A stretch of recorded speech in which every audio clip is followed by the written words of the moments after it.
The Adventures of Paddington, The Great Balloon Chase.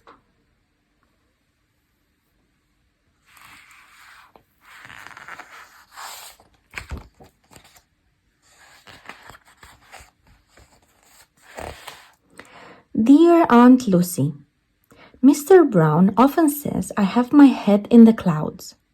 Well, today I really did. And oh, what an adventure it was! It was a beautiful sunny day, and Jonathan had just arrived at 32 Windsor Gardens with something very exciting. "Dad got me a dinosaur balloon," he said. "It's really cool." He pulled on the string, and the dinosaur let out an almighty roar. "May I have a go?" asked Paddington. "Sure, just don't let—" But before Jonathan could finish speaking, Paddington had let go of the string by mistake. "My balloon!" cried Jonathan as his dinosaur balloon floated away. "I'm very sorry, Jonathan," said Paddington. "Perhaps it will come back." But it didn't. The next day, Paddington had found Jonathan sitting in his treehouse looking glum. Not even a marmalade sandwich could cheer him up. "I'm sorry, Jonathan. I should have been more careful," Paddington sighed. "It's okay, Paddington," said Jonathan. "I know it was an accident. It was a really cool balloon."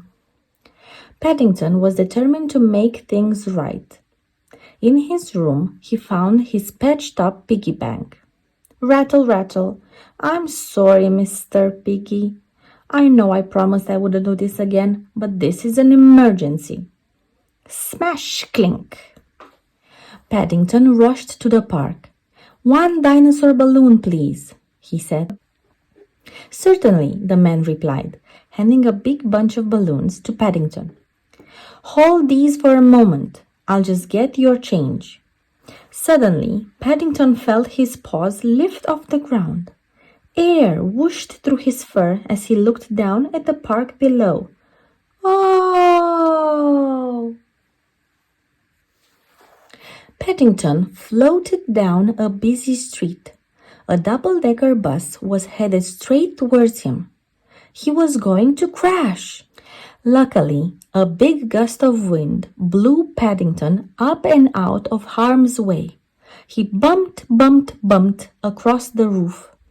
Phew, that was close. Paddington sailed and swooped and swung between rooftops and chimneys as the balloons floated on and on. Whoa! Meanwhile, Mr. Brown was giving a very important speech at work. "If our business can double its business, then that business will make even more business," Mr. Brown said. As he finished, everyone clapped loudly. "Well, I certainly know my business," he said, beaming. It was probably a good thing that Mr. Brown didn't realize that everyone had actually clapped because a friendly little bear had just floated past the window. "Coo-coo! Pigeonton," said Paddington, "pleased to see a friend at last. I'm in rather a spot of bother. Could you please go and get some help?" Pigeonton flew off with a squawk. "What a clever bird," thought Paddington. "He'll know what to do." But when Pigeonton returned, Paddington let out a sigh. It was clear the bird didn't know what to do after all. "Pigeonton, that's not help," he cried. "That's an ice cream."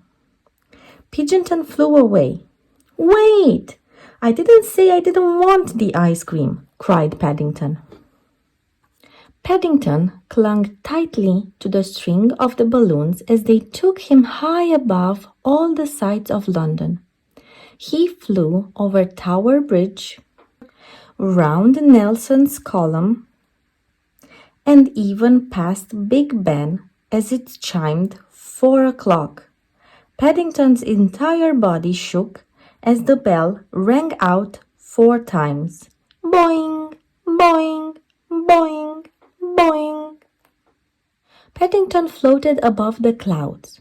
It felt very peaceful so far away from London's busy streets. He began to enjoy his little adventure. Just then, a familiar roar interrupted the quiet. "Jonathan's balloon!" he cried.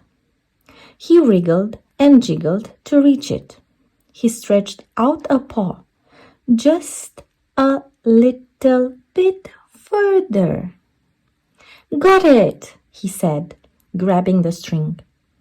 Now all he needed to do was work out how to get back down. Before he had time to think, he heard a loud pop. Paddington looked up. Two birds pecked at the balloons above his head. He sank a little. Pop! "Excuse me," said Paddington politely. "I'd really rather you didn't." Pop! They burst another balloon. Pop! And another. Pop! Then one more. Paddington dropped further still. The naughty birds left him no choice. Paddington fixed his gaze on the crows and gave them a hard stare. They stopped popping the balloons at once. With a final squawk, they flew away. The birds had given Paddington an idea. He left the balloons at all the places he had floated past earlier. Big Ben, Nelson's Column, on lampposts and TV aerials. Paddington slowly floated back home. His feet touched the ground at the exact moment that he had just one very important balloon left. "Paddington!" cried Jonathan, rushing outside to greet him. "My balloon! How did you get it back?" "Oh, it was a breeze," Paddington chuckled, returning the balloon to Jonathan. "Now, make sure you don't let go." But Jonathan forgot to hold on tight, and the dinosaur balloon sailed away into the sky once more. This time, the two friends looked at each other and laughed and laughed. Mr. Brown was right when he said balloons always float away. But that's okay. Jonathan says it's much nicer having a friend like me than a balloon, even if it was a dinosaur. Love from Paddington.